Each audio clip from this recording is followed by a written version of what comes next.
तो बच्चों एक बार फिर से हमारे YouTube चैनल GS92 में आप सभी का स्वागत है। तो आज हम लोग सीखेंगे किसी भी परिमेय संख्या को सरलतम रूप में लिखना। कि किसी भी परिमेय संख्या को सरलतम रूप में कैसे लिखा जाता है इसको हम लोग जानेंगे। देखिए सरलतम, सरल माने आसान, तम माने सबसे, यानी सबसे आसान रूप में लिखना किसी भी परिमेय संख्या को, यही कहलाता है सरलतम रूप में लिखना। क्योंकि तम का अर्थ जो तम पीछे लगता है इसका मतलब होता है सबसे, तो सरल सबसे, सबसे सरल रूप में लिखना। तो किसी भी संख्या को सबसे सरल रूप में लिखना ही सरलतम रूप कहलाता है। तो हम लोग किसी भी परिमेय संख्या को सरलतम रूप में अब लिखना सीखेंगे। कुछ प्रश्न लेते हैं, इसमें ले रहे हैं निम्नलिखित परिमेय संख्याओं को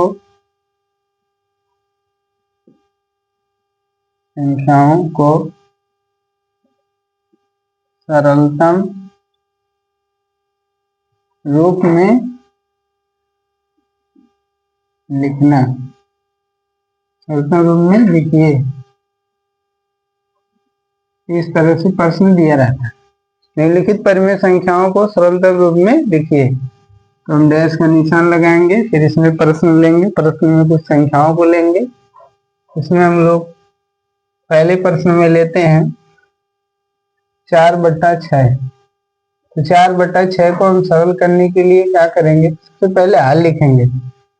ये समझ लीजिए आपने मार्केटिंग, आपने बाजार किया है और बाजार में ये समझ लीजिए सब्जी खरीदी। ये हल मीन्स की समझ लो कि ये घर है और यहाँ पे घर पे आप इसे ला के क्या करते हैं, सामान को रख देते हैं, पटक देते हैं, झोले से जैसे रहता है वैसे को इसे निकालते हैं घर पे। क्या करने के लिए, काटने के लिए। जब काटते हैं तो हम खराब चीजों को निकाल कर फेंक देते हैं और जो अच्छी चीजें रहती हैं उनको बनाकर खाते हैं। तो ऐसे ही इसमें भी है, सवाल में भी है। तो इसमें हम लोग सबसे पहले क्या करेंगे, बराबर का निशान लगाएंगे और ये बटा लगा इसमें तो बटा भी लगाएंगे, क्योंकि हम जो सरल रूप में इस परिमेय संख्या को लिखेंगे तो भी बटे में ही रहेगी जो परिमेय संख्या आएगी। अब जैसे कोई अपना रूप क्या करता है, कुछ मोछ दाढ़ी, जैसे फिल्मों में मोछ लगा लेते हैं, दाढ़ी लगा लेते हैं अपने रूप को छिपाने के लिए, ऐसे ही कोई परिमेय संख्या है जिसने अपने रूप को क्या कर रखा है, छिपा रखा है। तो अभी आंसर में जो परिमेय संख्या आएगी वही समझ लीजिए दूसरे रूप में यहाँ पे प्रश्न में आई हुई है, अपने रूप को छिपाई हुई है। तो इसको इसके मूल रूप में लाने के लिए, जैसा कि वो है पहले से, उस रूप में लाने के लिए क्या करेंगे, दो विधियां होती हैं। एक तो हम अंश और हर का क्या करेंगे, मासा निकालेंगे और उससे अंश और हर ऊपर वाले नीचे वाले संख्या में भाग कर देंगे, तो ये परिमेय संख्या अपने मूल रूप में आ जाएगी।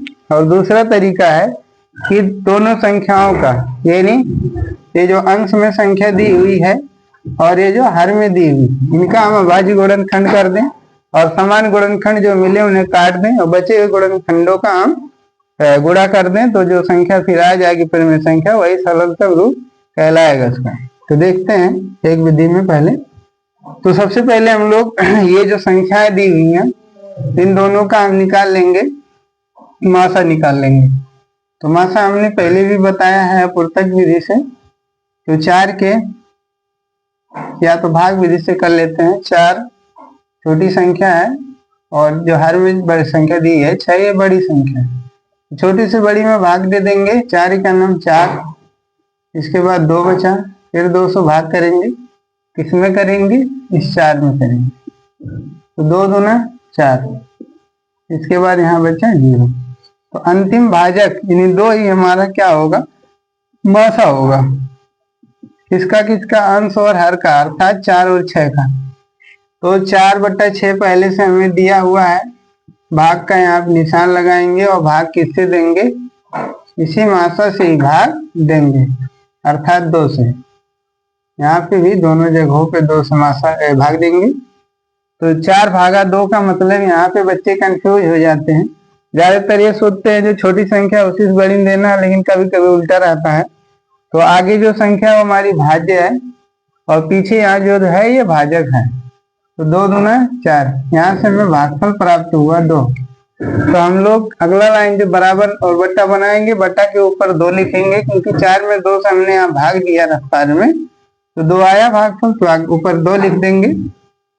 इसके बाद ये दूसरा वाला जो भाग है 6 भागा 2, तो 6 को हमें 2 भागों में 2 लोगों में बांटना है।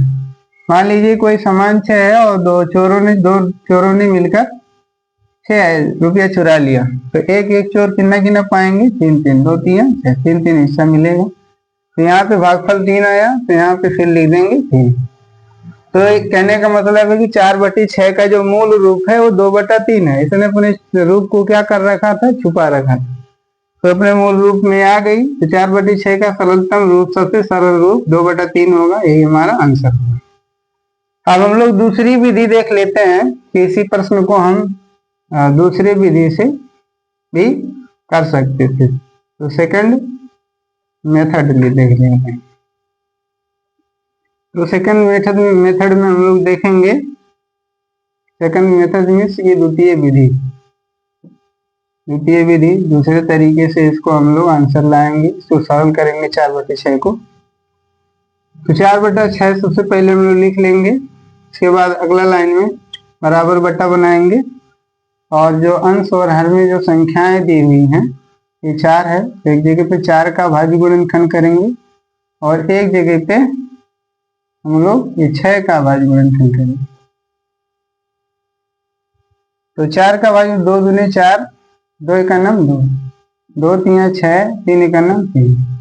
तो 4 का गुणनखंड हमें मिला 2 गुणे 2, तो यहाँ ऊपर लिखेंगे 2 गुणे 2, क्योंकि 4 का जगह ऊपर है और 6 का जगह नीचे है, तो 6 के गुणनखंड को नीचे लिखेंगे 2 गुणे 3। अब इसमें ऊपर और नीचे अंश और हर में एक जैसी संख्या जो अभाज्य गुणनखंड जो दिख रही है, अभाज्य संख्या है, इन्हें हम 2 से 2 का हो जाएगा, कट जाएगा। तो बचा क्या? 2/3, 2/3 बचा, और यही हमारा आंसर होगा। आप देख सकते हैं दोनों ही तरीकों से आंसर समान आया है। तो जो भी विधि आपको समझ में आई होगी, उस विधि से आप किसी भी परिमेय संख्या को सरल कीजिएगा, सरलतम रूप में लिखिएगा। तो हम लोग आगे और भी प्रश्न लेते हैं और देखते हैं। आइए देखा जाए।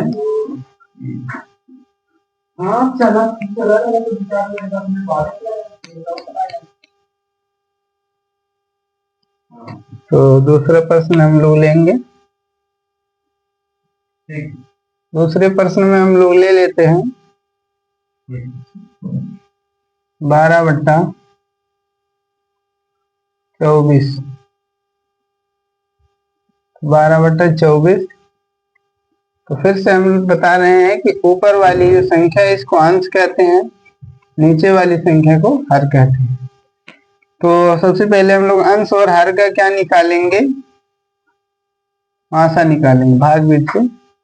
तो 12 हमारी संख्या अंश वाली वो छोटी है, तो 12 से भाग देंगे, किसमें देंगे? 24 में। 12 दूना 24। इसके बाद कट गया, कुछ नहीं बचा, तो मासा हमारा हो जाएगा 12। मासा कितना हो जाएगा? 12 हो जाएगा। तो 12 से हम लोग क्या करेंगे? अंश और हर में, अर्थात 12 और 24 में 12 से भाग करेंगे।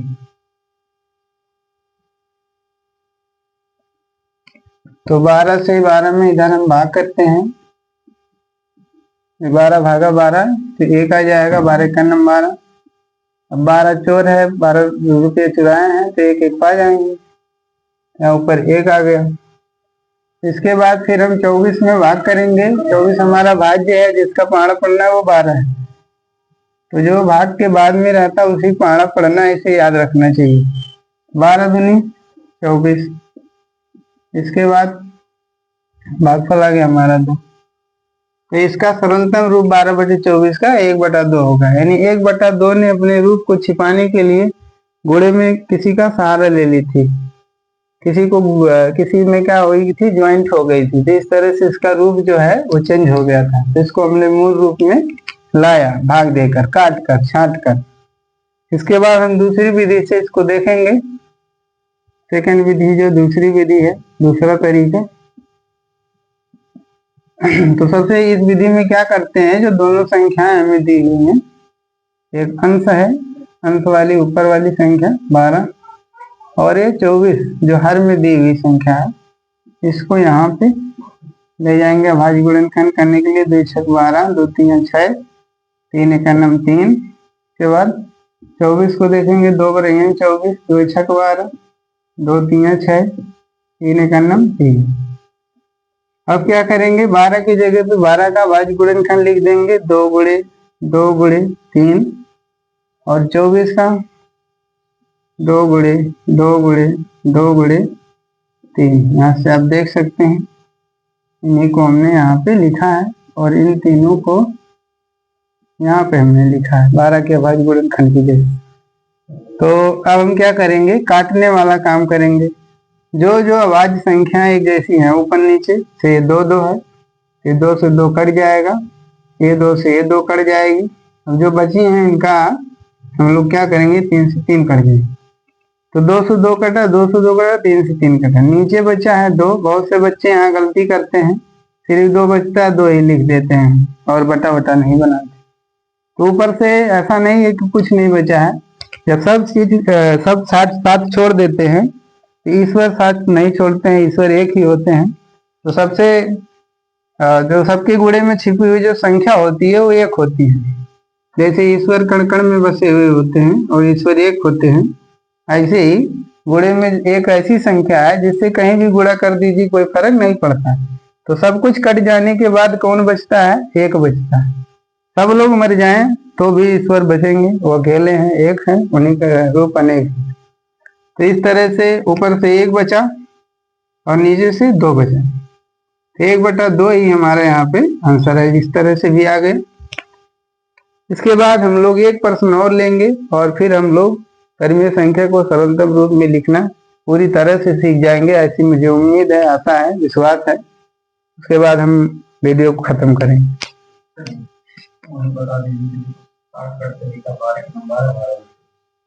चलिए तो हम लोग आगे एक और प्रश्न लेते हैं।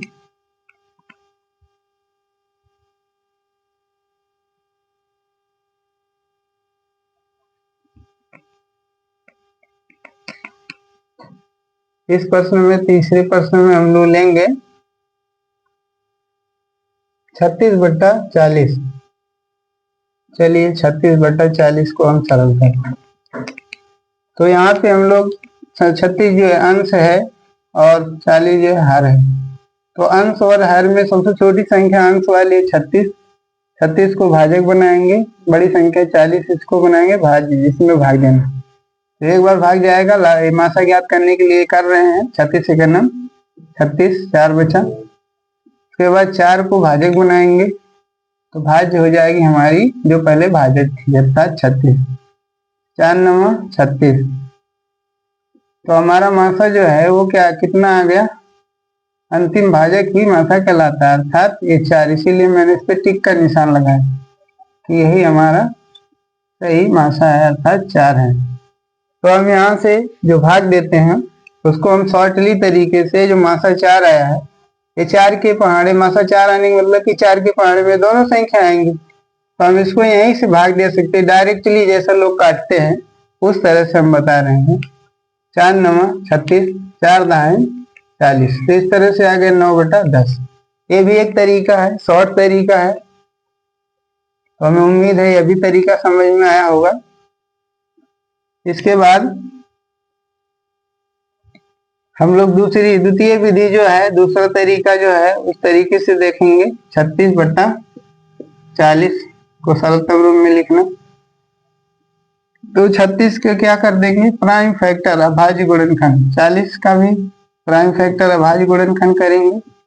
2 9 18, 3 3 9, 3 1 9 3, 2 2 4, 2 0 0, 2 दाएं 20 और 2 25 10, 5 9 5। तो 36 जो है ये किसके बराबर है, तो 36 का अभाज्य गुणनखंड हो चुका है और 40 का भी हो चुका है। तो अब हम लोग 36 की जगह पर 36 के अभाज्य गुणनखंडों को, यानी 2 गुणे 2 गुणे 3 गुणे 3 इसको लिखेंगे यहाँ से देख करके। और बटा के नीचे 40 का जगह है, तो 40 के अभाज्य गुणनखंड ये चारों हैं, अर्थात 2 गुणे 2 गुणे 2 गुणे 5।